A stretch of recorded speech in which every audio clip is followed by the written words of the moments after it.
మన రాష్ట్రంలో అనేక వృత్తులున్నాయి.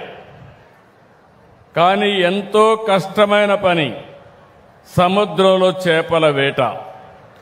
ఈ వృత్తికి ఎంతో ధైర్యం కావాలి, సాహసం కావాలి. ఊవెత్తున ఎగిరిపడే అలలకు సైతం ఎదురుగా ముందుకు పోయే గుండె ధైర్యం, అది ఉండే ఏకైక వర్గం మా మత్స్యకారులు. జీవనోపాధి కోసం కుటుంబాలను వదిలి ఎండలో వానలో రోజుల తరబడి ఎంతో ప్రమాదకరమైన పరిస్థితులు సముద్రంలోనే గడుపుతారు. సముద్ర తల్లిని నమ్ముకుంటారు. అందుకనే మీరు ఒకసారి చూస్తే చాలా సమస్యలు చూశాను. ఎక్కడెక్కడికో వెళ్ళిపోతారు. తుఫాను వస్తే మీకు సమాచారం ఇవ్వాలన్నా వీలేని పరిస్థితి వస్తుంది.